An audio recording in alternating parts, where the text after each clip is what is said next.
Hello everyone, I'm Amrit and Rahul is my friend here.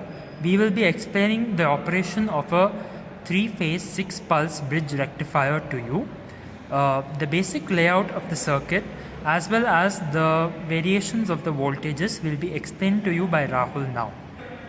I'm Rahul here. I'll be explaining the three-phase bridge rectifier. These are the three-phase AC supply voltages, and this is the 6 pulse, all the 6 thyristors connected as shown in the figure. And this basically works on natural commutation, as for example, when thyristor 1 or we can take thyristor 1 and V1. When V1 is more positive with respect to V2 or V3, thyristor 1 conducts. Similarly, when you take thyristor 2, when V2 is more negative, when V3 is more negative, thyristor 2 conducts. And these are the gate pulses: V4, V6, V5, V7, V8, V9 are the gate pulses, and they're given at 60 degrees interval, and each thyristor conducts for 120 degrees and 2 thyristor conducts for 60 degrees. So the conduction interval will be like 1, 2, 2, 3, 3, 4, 4, 5, 5, 6, 7 and 8. So you're finally getting a 6 pulse at the output. Now we can continue the same explanation of the same 3-phase bridge rectifier using the waveforms, which will be more easier to explain. These are the line voltages, these are the phase voltages, and these are the triggering pulses. This is the triggering pulse for the first thyristor, this is the triggering pulse for the second thyristor, this is the triggering pulse for the third thyristor, and they are all 60 degrees apart. For example, when you take thyristor 1, when V1 is more positive with respect to with respect to V2 or V3, V1 thyristor 1 is triggered. So thyristor 1 will trigger whenever V1 is more positive. Similarly, when you come here, when V3 is more negative, thyristor 2 is triggered. So this is the conduction period for thyristor 2.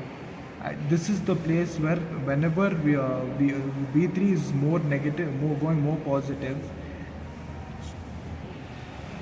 when thyristor 1 is triggered and thyristor 2 is triggered, this line voltage appears across the output.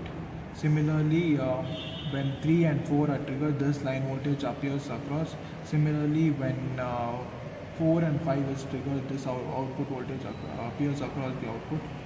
Same thing happens, and it will go in a series sequence. It becomes 6, 1. So the total output sequence will be 1, 2, 2, 3, 3, 4, 4, 5, 5, 6. But this is done considering LC is equal to 0, where LC is the inductance of the source inductance.